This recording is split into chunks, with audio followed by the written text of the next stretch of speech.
What's in your diary? What's in your diary? What's in your diary? What's in your diary? What's in yours? So welcome back to another episode. Today's topic will be mental health, and we have a guest on. Her name is Raven. Welcome, Raven. Hi, thank you for having me. No problem. So before we get started, I wanted to start off with a complex question, one of our favorite segments. So the question is, if you had to pick one and to live with it for the rest of your life, you had to pick between mental health and sports, which one would you choose? I would probably choose mental health, only because with sports, that just kind of limits me to one industry. But with mental health, like, I can always be helping different type of people from different backgrounds, all walks of life. So I would probably choose mental health just because I feel like there's a bigger impact there.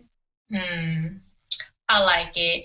And the reason why, so for me, of course, I would choose mental health too, because I feel like sports is just like kind of a part of my family, not really me. Mm-hmm. But yeah, I would just get rid of them kind of altogether. But no, the reason why I really wanted to ask that was because so many people feel like they have to choose between like one or the other. So that was why I wanted to start us off with that. But can you tell us a little bit about your journey with mental health? Yes. So when I look back, I think that my journey with mental health has always been very complex because, like, in retrospect, I feel like anxiety has always just been a part of my life since I was a kid. But obviously, I didn't know what that was back then. I just honestly thought it was just a natural human reaction. I thought everybody was feeling the same way I was feeling. So I really didn't know at the time what it was. And so as I got older, it started showing up in different forms in my life. Like, my experiences with depression haven't been that frequent as anxiety, but I have had like 2 really bad depressive episodes in my life that lasted for months. And so, sometimes it's even like a tough thing to even talk about because I just never in a million years thought that would be me, just because of like how I grew up, who I was to other people. I just never thought that I could reach a low point like that. Like, I mean, it may sound like cocky or prideful or anything, but I honestly thought that I was like above depression and anxiety and all that kind of stuff. So like, life kind of humbled me in that way. So yeah, that's crazy. So now, where would you say you realize your mental health started to really affect you? Like, how old were you? What environment were you in? What do you think sparked it? Like, where you really realized? Yeah, I'll say college for sure. Like, my freshman year of college, I went to the University of Missouri. I'm from Mississippi, so that was a long ways from home. I didn't know anybody in Missouri. So I'm literally on my own for the first time, having to figure out who I am outside of like my core group of friends that I grew up with, or my family kind of guiding me, just along my journey. And so it was just very isolating. And I think that was the first time that I really started to experience those symptoms of like just anxiety in like a heavy way, and like depression and stuff, just because I was just so lonely and just kind of like so lost and confused on like what I was supposed to be doing. I didn't have friends. So I would say that was like the first time I really noticed. And so I was probably about like 17. I like that you touched on like how being away from home, I feel like when you're in college or just doing anything like, interning for college, anything like that, you really do get sunk into that place. You don't know anybody, and then adding other things on top of that. Okay, I'm going to school to be a nurse or anything like these majors and these classes, and we don't really realize, I think, sometimes how it really does affect us just being away, even though this is what we've been waiting for our whole lives. So I really like that you touched on that, because I feel like I even kind of went through the same thing when I went away. Well, first, the whole shock of me being in an atmosphere coming from a place that was not so diverse, well, that was super diverse, and then going to college where people who like had never been in a diverse atmosphere. So it is like just a huge shock. So when you were going through it, what was going on with you? Like, what was some of the things that you were feeling during that time? And just for people who may be going through something and don't know, or are just feeling a little different, what are some of the things that you kind of even realize with yourself that you didn't even know? Like, oh, maybe I felt like this before and I didn't even know. Yeah. So like I was having a lot of like just tightness in my chest all the time. And just like, you would think somebody was like stepping on my chest and just like kept doing it because it was just so heavy that I was like, what is this feeling? You know, like even when I would go to class and stuff, and this may seem small, but the professor would ask a question and I would know the answer, but I had so much anxiety that I would not raise my hand. And it wasn't the fear of like not getting it right, because I knew the answer, but it was just the fear of like speaking up and like claiming my space in the classroom and stuff. And so I would always shrink myself. And I noticed that my anxiety would do that to me, and kind of these thoughts in my head would just kind of be like, you're not good enough. You're not qualified to be here. Like, you're going to do terrible. You're going to say something stupid in front of everybody. So that kind of silenced me a lot. And so, you know, I don't have regrets in my life, but I do wish that I would have like kind of come to terms with that sooner, just because there were so many opportunities that I missed out on, and not because I wasn't qualified for them, but because of the things that were going on the inside of my own head that I wish that I would have like taken and just been brave and like fought through it. So yeah. And I love that you even brought that up, because I used to have that, like from the youngest age, like just those thoughts of being like, oh, like I know this. Like one time I was even in a meeting in work and I was like, oh, like I should say X, Y, and Z. And I would never say it ever. When I say I probably never raised my hand to give an answer ever. If I got called on, it was probably because they just called on me because I never raised my hand. Right. They thought I didn't know. Yeah, so that's crazy. Then you look back and you do see how it really does affect like the different atmospheres. Like, you know, if I might have just introduced myself more, or like how it can really affect you down the line and really prevent you from kind of getting to that next level. So what do you feel like was the first step that you took to getting better, or just to maybe even like the first thing that you physically did, like even telling someone else or like just seeking help? What was the first step? Well, that honestly didn't come until after college. So it was like years of going through this stuff, you know, years of like being in this just cycle of just not sticking up for myself, not speaking out on things, like denying myself opportunities. It was years of that. And so I'll say maybe after I graduated college, you know, just that like post-grad depression type of stuff, you know, where you don't get the job that you thought you were going to get, or you don't really know what you're going to do now that you don't have like the security blanket of college. And so once I was going through that, like I really went through probably my lowest point in my life. And I think that was the first time that God kind of like stripped me from everything. Just because I was never a person who really put a lot of my identity into my achievements and stuff like that. But that was because I always had them. Like I was always doing something. I was always involved. You know, I was always like a people person and stuff like that. So once it was all stripped away from me after graduation, I think that's when I realized like, wow, you put a lot of your identity into these things. And now you kind of have to start from ground zero to build yourself up in who God says you are, and not who the world says you are, who you think you should be. And so once I started getting into that mind frame, I was able to start to be honest with myself.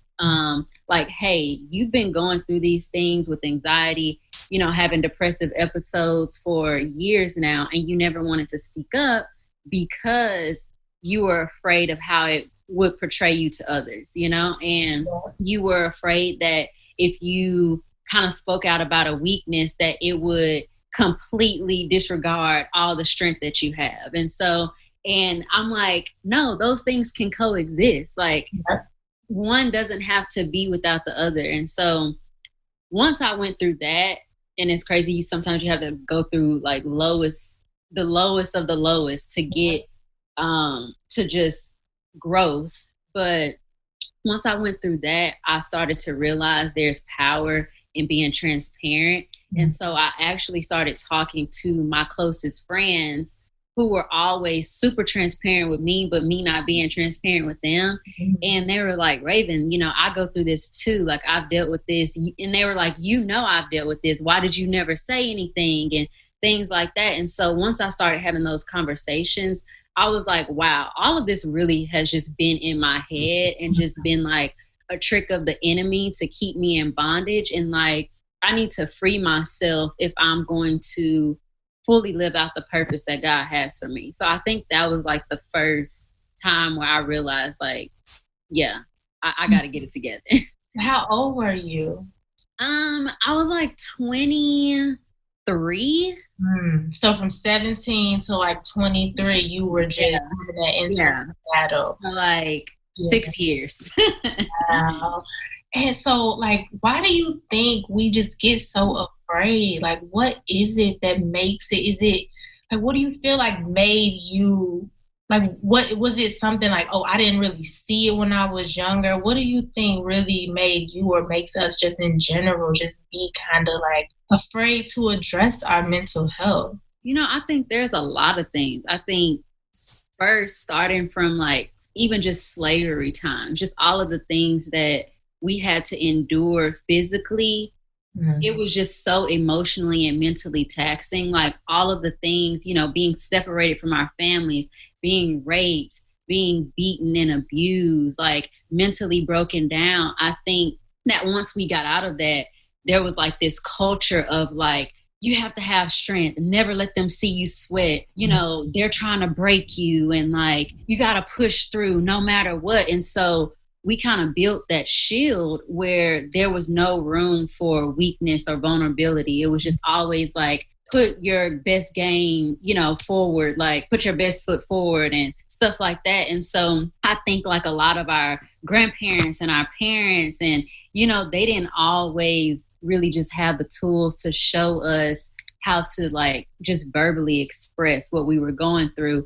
And even in instances where it would be like, oh, you're talking back or you're being disrespectful. And it's like, no, I'm feeling these things and I'm trying to say it in a respectful way. Like, I'm angry and I'm trying to say that I'm angry. I'm hurt and I'm trying to say I'm hurt. But like, we constantly got met with resistance. And so I feel like our generation, it's like the first time that I've seen a lot of people talking about mental health.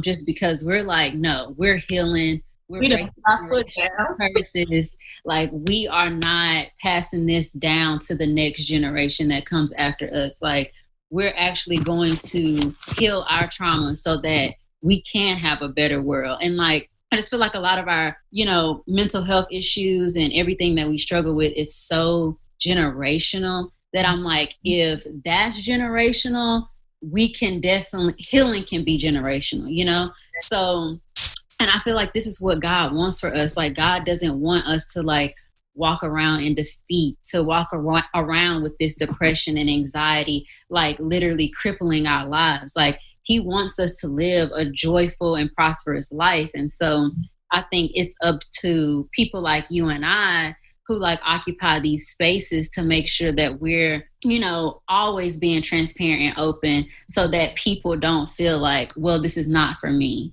Right. Or like, I can't do this. Like, if I can do it, as prideful as I was about not letting people know when I was struggling, I know that anybody can do it, and like, God can use anybody. to just be like a mental health advocate, because we all have mental health. Like whether people want to admit it or not, we all have mental health. Everybody in this life is going to experience suffering for as long as we live. So we will never be able to escape it. And so I just feel like my job is to help people manage it. Like I can't take away your pain because I'm not God. And that pain is there for a reason. And so, you know, just like Paul, the thorn in his flesh, like he had to live with it. And like some of us have to live with anxiety. Some of us have to live with depression. Some of us have to live with addictions and all these things, but that doesn't mean that that is who we are as people. Right. And I love that you said being able to just navigate that space. Like, yes, we are going to suffer, but how do we get through it and not giving up and just being like, okay, like, for example, my son, like, I'm trying this positive parenting. So it takes a lot of patience because it's like a child, their brain is not developed. So you're talking to someone who doesn't understand anything you're trying to say, but like at every stage of his life, being able to like learn, okay, at this age, he understands in this way. Like, and that is so strategic. Like even when we're planning out having kids, getting married, no matter what place we're in, even our friendships, like, you know, navigating, talking to that person in a way they can receive it and not in a way that's going to be hurtful, or, you know, just navigating life in general. I love that our generation is so aware and like we don't care, you know, like this is my mental health. So if I have to not talk to a parent, I can't, you know, like, you know, protecting where we are and setting those healthy boundaries, I just think is amazing. And so do you first I would say, what advice would you give to your younger self as far as like, you know, if I knew then what I know now, what would you have told yourself? I would have definitely told myself like that no matter how good you are to others, like it doesn't always warrant a good response back, because I was a huge people pleaser when it came to just like people close to me. And I still struggle with telling people no, or acting like I'm not offended by their behavior. And I used to think like, if I just do everything right by people, like if I don't make any mistakes, you know, that they won't hurt me or that they will return the favor. And that's just not true. And so now it's like, I do what's best for me first. Like, you know, I talk to God and I make sure that it's not anything that is going to intentionally hurt somebody. Like I will never just intentionally hurt people. But sometimes when we make decisions for ourselves, people can be uncomfortable by that. And that's okay to make people uncomfortable. Like, and I think we're so afraid to do that because once you choose yourself, sometimes people try to label you a bad person. And you're only a good person when you're doing things that benefit them. And so I realized at a young age, like just how I was just throughout college, you know, high school, college, all that I was doing everything for others and not doing things for myself. And so, and it didn't always give me the response that I was looking for. So I'm like, I might as well do what's best for me and then let other people just have to deal with it. And so I'm still somewhat working through those things, but I've gotten so much better. Like God is literally breaking me out of people bondage, like opinions, all that kind of stuff. Like I am starting really to just not care what people think about who I am, what I do, you know, how I show up in the world. Like, I'm like, as long as God is pleased, I don't mind making other people unhappy with what I choose to do. So. Amen. That's good.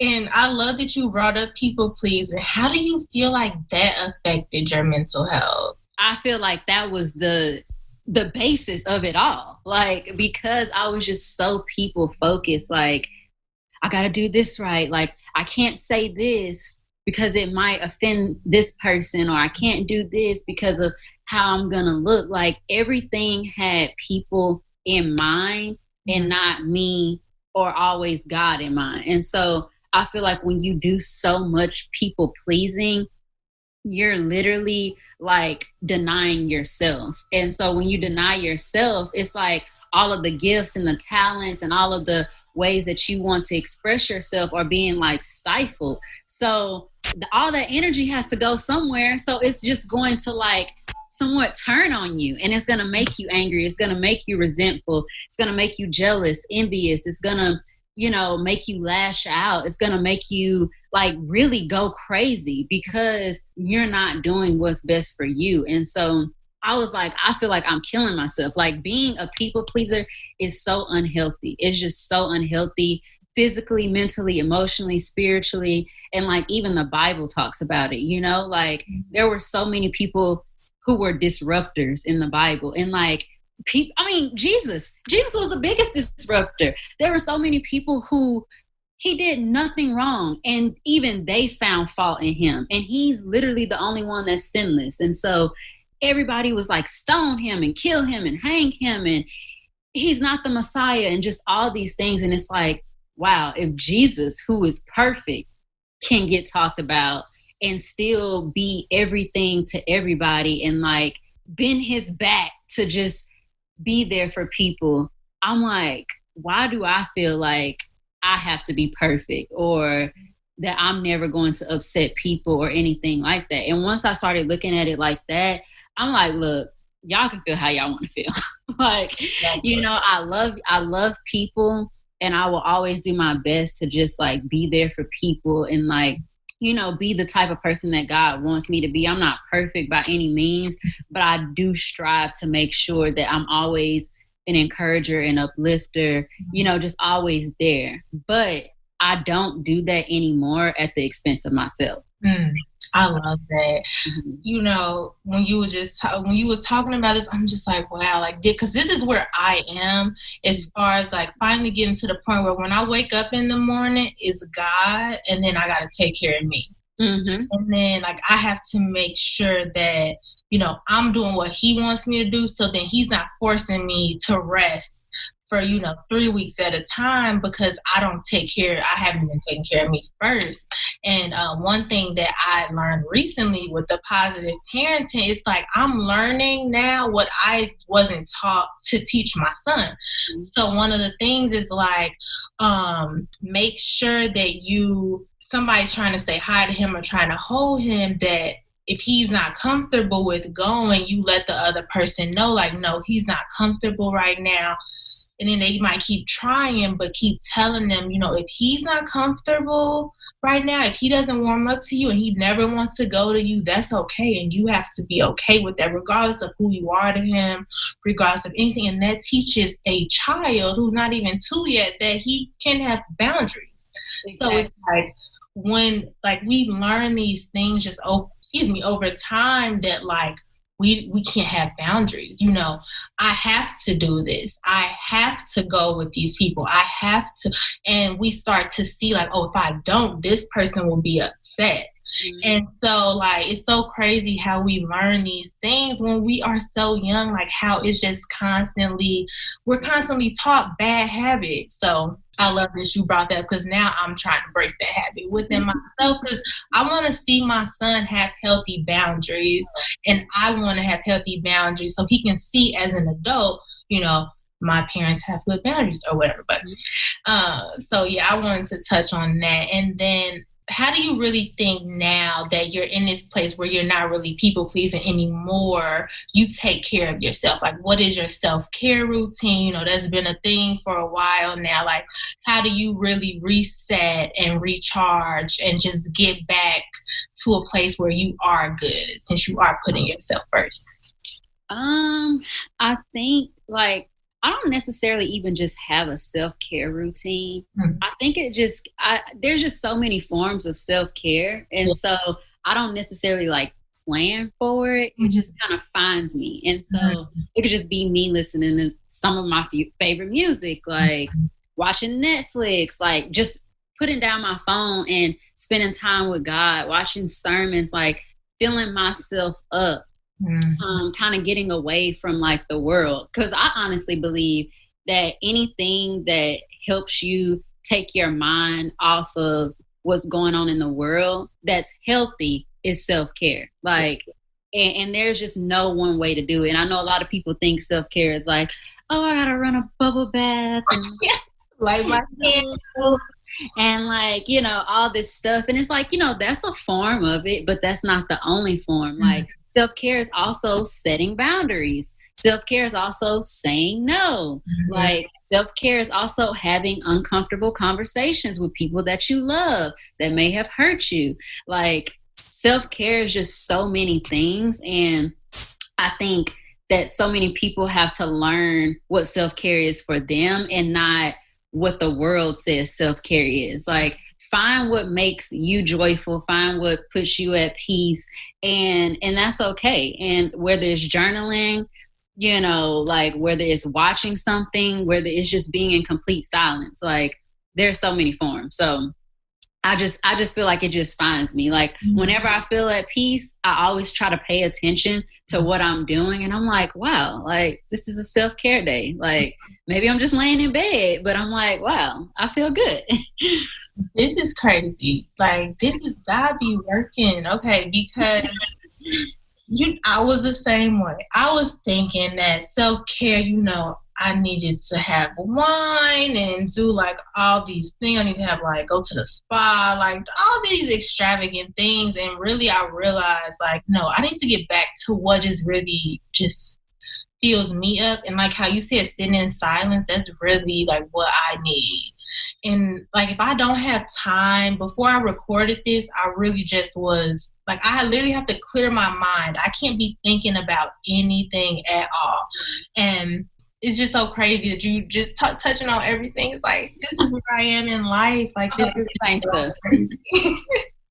Yes. So for our next question, what really keeps you motivated to keep going when you just feel like giving up? Girl. Okay. I mean, it may sound cliche, but I would just definitely have to say like my faith. Like, I don't know how people maneuver life without something to believe in. Like, I just wouldn't be able to deal with the suffering of life if I didn't have God. And also just kind of knowing like, if I'm alive, there's obviously a purpose for me to fulfill. Yeah. And so I can't give up because it's just not about me. And that's where I feel like so many people mess up, is because they think that their life and their purpose is about them. It's about, what can I gain from this? How is this going to, you know, make my name great? How am I going to like be famous? Or how is this going to make me rich? And all these kind of things. And it's like your God-given purpose, not the purpose you gave for yourself, but your God-given purpose is always going to be connected to other people. And so I'm just like, if I give up, I'm also cutting off other people's supply of like hope, because I do believe that there are certain people that are connected to our life, and like it's dependent on us like being obedient. And so if we're not obedient to what God wants us to do, then it's like we won't even reach the people that He intended to not only bless us, but for us to bless them. And so I'm just like, I'm not going to give up no matter how hard it is, no matter how many days I'm like just stuck in my bed and I'm like, oh, I don't feel like it today. And sometimes nothing is, you know, sometimes nothing has happened like bad, but I just, in my spirit, I just feel defeated sometimes. And that's just a natural human reaction. Like, things don't always have to happen for you just not to want to get up that day. Like, you just kind of just like, I'm just spent. Like, I just want to relax or whatever. But what kind of just keeps me going is just knowing that I have so many other people that are counting on me who may not even know me yet. Exactly. And who may never meet me, but they may hear something like this podcast, or they may see something on my social media that is something that keeps their life going. And so I'm just like, look, I'm the first person to say life is hard. And I'm not here to say that it'll ever be a time where it's always easy. Yeah. But I do believe that we can manage. Like, we can have joy, we can have peace in the midst of it, you know? And so I'm just like, we don't have to walk around every day in defeat. We don't have to like, walk around in bondage. Like we literally have to train our minds and our spirits on how to react to life. Like we aren't always in control of what happens. But we are in control of like our perspectives on things and like how we choose to respond. And so just allowing your moods, like even when you're having a bad day, allow yourself to have it, understanding why we're having that. So I love it. And I love that you said that's why you don't give up, because honestly, the same, because if it was just based off me and my feelings, I would give up. But I know that my life isn't about me. Yeah, like I wouldn't even be on here on this video with the camera on. No, I would not be on here. I would be bargaining with God. Okay, so if I just do this, like, no, that's not how it works. Like just being obedient and always remembering our purpose is bigger than us. So I love that you said that. And I know you were talking about just having those days. So just walk us through a day in your life where you just felt like you were at your worst. What was the atmosphere? What were you doing? What were all the things going on in that time on the worst day? Because I feel like there's somebody out there who probably is having their worst day, and they probably need to hear like just something to let them know that they aren't alone. Yeah, I definitely was at my worst like after college when I kind of like lost everything. I was like losing friends, just life. I was like not sure on how I was going to use my degree. Like I was in Texas at the time. I just went my separate ways with like my old business partner. I literally drove from Dallas back to Mississippi because I just needed to be around like people who loved me, and my grandparents are there. So, they're like my just source for all things great. And so I drove back, and like, that's like a 7-hour drive.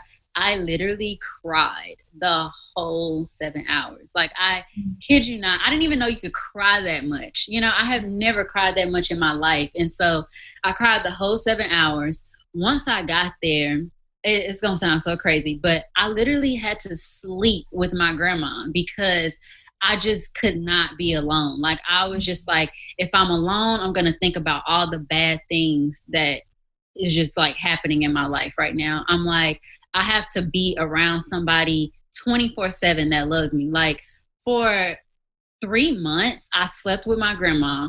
I literally went everywhere she went. Like, she owns a bookstore. I was like working with her in the bookstore. I was off of social media. Like, I deleted all of my social media. I wasn't talking to really any of my friends besides like 2 people who I was confiding in at the time. It was just like so depressing, and like I just felt so defeated in those moments. Like, sleep was probably my favorite part of the day because I didn't have to think about all the things that were happening to me. And so it was just so hard. And it's like sometimes even if I just like sit with it for like 5 minutes and I just think about like how far God has brought me from that moment, it's like I get chills. Like, I can literally make myself feel how I felt in those moments. And I'm like, God literally allowed that to happen to me so that I would know how people felt when they were like super depressed. Like, when you really are starting to like lose hope in anything good happening for your life, because it's not like just one thing was falling apart. Like, I can deal when there's one thing and I'm just like, okay, well, I have all these other things, I'm not going to focus on that. It'll work itself out. But when literally everything is falling apart, like family, friends, money, career, you feel like purpose, just all these things at one time, it's like the enemy comes in to literally like just attack you from all fronts. And when I look back on it, it's like, I know that wasn't the enemy. Like, I know that God allowed those things to teach me something, like to grow me up, to like help me be even more empathetic, because I went through it firsthand. So it's like, I'm not one of those people who I'm like, oh, feel bad for me, or like, I don't like pity. And so that's another reason why I would never really be like vulnerable and stuff. But I do think there's so much power in sharing your deepest, darkest moments, just because it's like when you don't talk to people about how you feel, that's when the enemy comes in and tells you all of these lies. And so you need to express how you feel, one, to get all of that energy out, but two, so that the people that you're talking to, who should be people that love you and that want to see you do well, and even if it's not like a therapist or whatever, just family and friends that you can trust, those people will speak life into you to combat what the enemy is trying to do to you in isolation. So that's what I had to do as well, just like talk to people. But, you know, I definitely know that was just all God. Like, I'm like, I can't even give the enemy credit for that one. Like, that wasn't you. That was God. And I'm thankful for it. I don't want to go back there, but I'm thankful. Right.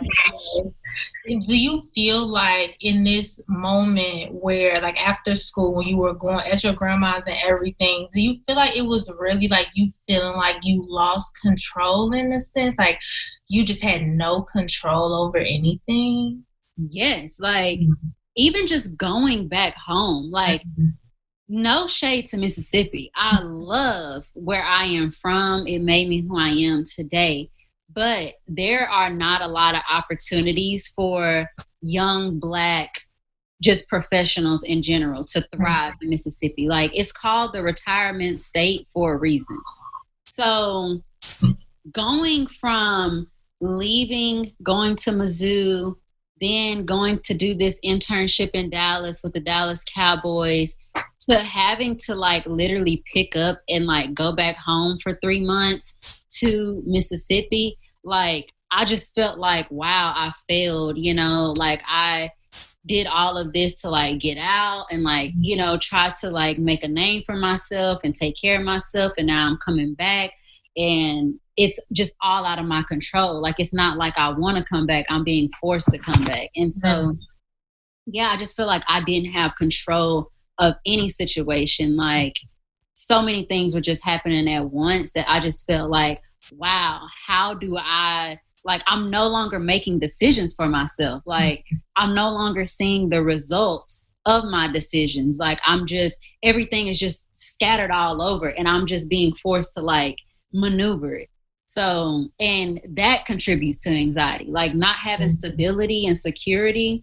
Like, that's one of the worst things. Like, that humans thrive on security and knowing things, you know. That's why a lot of people are not believers, because they can't see God, they can't feel him, they can't really hear him either. So it's just like, oh, he doesn't exist, because our brains, we can only make sense of things that we know. Like, anything that we don't understand, we just don't like to even like have to go through. So that's when I realized, like, wow, you're really not in control of anything.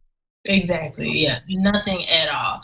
Yeah. I feel like that was one of the things. I was just in a space where I couldn't be on social media like that. I was just really stuck, just felt stuck, because I feel like I needed control. And I was like, oh, you know, when I become an adult, I'll be able to gain control over all these things in my life, because as a kid, I felt like I was controlled. Mm-hmm. So I always wanted to have the control over my life. Like, you know, when I get older, I'm going to do whatever I want. And then when it came, like, so in my mind, I was thinking I needed, like, as an adult, you have to have control, or your life will just be whatever it is. And coming to God, like really understanding who he is, it really allowed me to just be like, I'm letting go of all of this. You know, God doesn't need me to be in control. He just needs me to lead these areas that he's put me in, and that's it. And once I did that as well, it was the same. Just, I can breathe. I don't have to worry about anything. And like, I just want to ask you, this is not even on the topic of this necessarily, But with everything going on with COVID and you're in Texas, I know y'all lockdown situation has been a little different from Chicago. What do you feel like? How has it been for you? Would you like, what mind space have you been in, and how have you been able to maintain this mind space?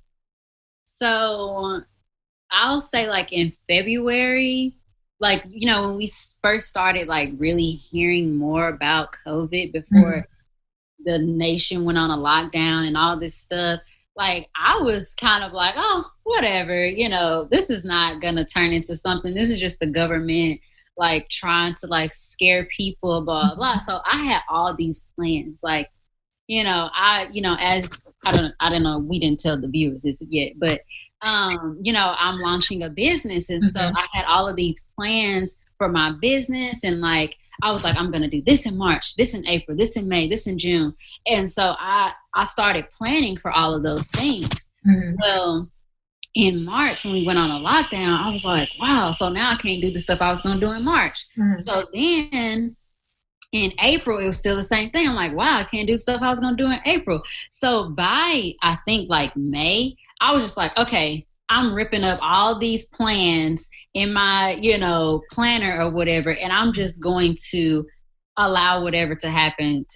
And I actually enjoyed the lockdown only because I'm like, oh, I can stay in my house all day and watch Netflix and write, you know, things from my dreams and read books and like talk to my friends and family. Like I don't have to do anything. Like I loved it. Like I didn't like it for people who were getting sick and people who lost their lives as a result of COVID. But I did like the fact that it forced us to slow down.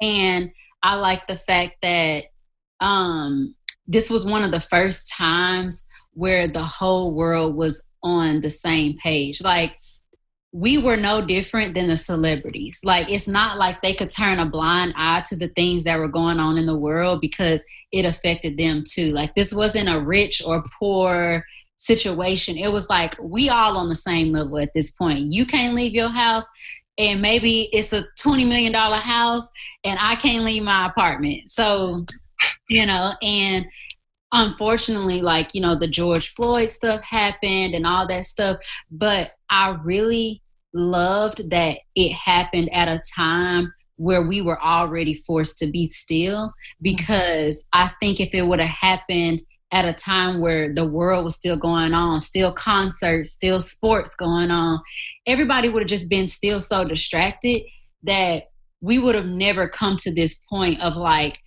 we're experiencing somewhat of a revolution right now. And so, you know, people are not distracted. People are like more aware, more in tune. So I'm like, you know, I think honestly that God allowed COVID to happen for a time like this. Like Black lives have always mattered. Like George Floyd is not like the first time that we have been brutally murdered or beaten or anything by the police, but it's the first time where the whole world was forced to watch. And once you see something like that, it's like, if your brain doesn't, you know, kind of click on and make you be like, wow, change needs to happen, then I don't know what to say about you. But I have been in a great mind state, honestly. Like I haven't been depressed about anything. You know, I've had a little bit of anxiety just because I'm like, you know, I had to kind of change some things around with my business. You know, I just had to learn how to pivot. And I'm like, you know, just because some of these things can't happen right now doesn't mean that God didn't tell me that these things were valid. And maybe it'll happen 2 years from now. I don't know. But I know that these things will happen. But right now I'm like, what can I do in this space that we're in? And so it just kind of forced me to kind of like have to think outside the box and like realize that as long as I'm breathing and, you know, I have a roof over my head, food, you know, we will be okay. We don't need all of the luxuries that we think we need. And so I do want COVID to be over. I'm not gonna lie. You know, I miss people. I miss connections. I miss all that stuff. But, you know, I feel like it'll be over when God sees fit, I guess. Exactly. Like, and I feel the same, like, still being able to maintain our peace, it just shows that, like, this is happening in the world, but when you move over to the spirit, when you really just align with God, like, he will like really keep you. Like, you really don't have to worry about anything. So just for anybody, before we close it out, I'm just gonna say it was so good, but before we close it out, just anybody struggling with their mental health right now, and they just don't know what to do, what advice would you give to them? Like, what can they do right now if they can't necessarily afford a therapist, or they just feel stuck in this season? What would you tell them?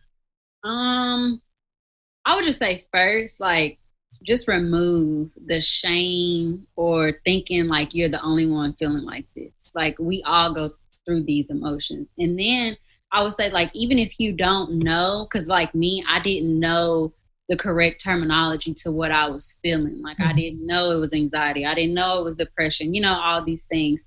I would just say, like, research your feelings. Like, try to find out more about what you're feeling. And then, like, based on what you can afford, or, you know, seek out a therapist, even if you just go once a week. Like, you just need to get your feelings off of your chest. And sometimes you can't do that with friends or family, because maybe sometimes what's contributing to your depression and your anxiety is your friends or your family. So you need to talk to somebody that whatever you say doesn't really affect them. And so, you know, like, I don't know if a lot of people like know this, but trauma and like stress, that takes up a lot of space in our body. And so it's like, once we release it, our bodies can function properly. So like, if you can't even afford a therapist, go on Instagram and follow some inspirational people who give out free advice. Like, there's a lot of Instagram therapists who are certified, who talk a lot about how we feel just as humans on a daily basis. And so I just feel like those are some of the tools that will contribute to your mental health improving. Also do some sort of like physical activity, like working out, yoga, just something to stimulate like your just energy, the oxytocin in your body, which are like your feel good chemicals. Like, and I mean, sometimes even if you need to limit your time on social media, like, do that. Like, we don't even be realizing that social media can make us depressed and anxious, but sometimes looking at what other people got going or downloading all of that information every day is just not healthy. Like, you need to take breaks for yourself. Like, and ultimately, we need to pray about everything, but we don't just need to pray. Like, we need to do, you know, faith without works is dead. So prayer without some action is dead. So it's like, if you are a Christian and you've been like praying and you're still not seeing, you know, anything change,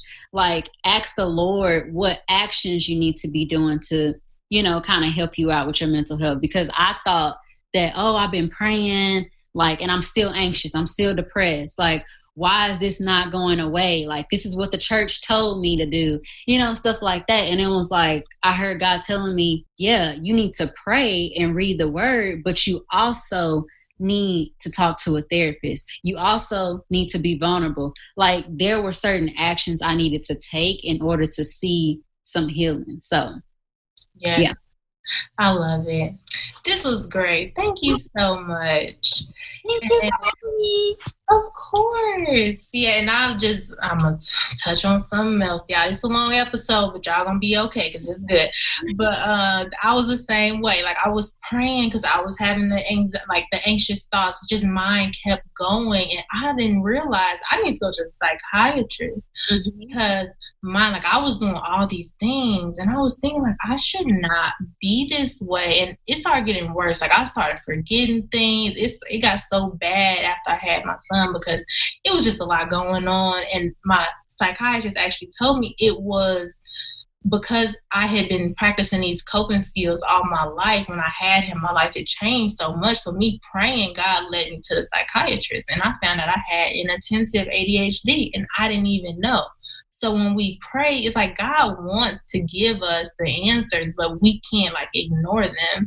Right. So I love that you said that, because faith without works really is dead. Mm-hmm. And yeah, I just want to share that little piece. But for all of our listeners that want to get in contact with you, okay, all our listeners, because I know they're going to want to get in contact with you, but I also want you to explain your business a little bit, and then also tell them like where they can reach you. All that good stuff. So my business, I got a degree in sport management. And so I asked God to merge my love of sport with also like my love of giving advice and helping people. So I am launching a mental health organization for athletes. It's called The Silent Injury. And so I really just want them to use their platforms to bring awareness to mental health and actually what mental health is. And it's not just mental illness. Mm-hmm. And so we're talking about mental health, everything that affects us, good and bad. And so you can reach us at The Silent Injury on Instagram. Y'all go follow the page. There ain't nothing on there yet. Just because I'm getting stuff together, but it's going to be launching soon. Mm-hmm. And also my personal page is Rae, RAE _KEN. And so you can find me on Instagram and Twitter through that same ad name. Alrighty, and I'm going to add those to the show notes for everybody. And this was such a great episode. Thank you so much. And, you know, we did touch on control, and I do want to just let all of our listeners know that we're doing a letting go of control the rest of August. So depending on when y'all tuning in, you can still join if it's available. We'll also be doing a few other things. Don't forget, check out our website, follow us on Instagram, give us a review. If you felt like this episode really touched you in any type of way, I really just want you to share this with somebody, especially if you know they're just having a hard time and you don't know what they're going through. I just want to really encourage you to just share this. It doesn't matter who it is. It doesn't matter how many people, but if you know somebody who could really just use an uplifting message about their mental health, go ahead and share. And we will talk to y'all next week. Bye. Bye.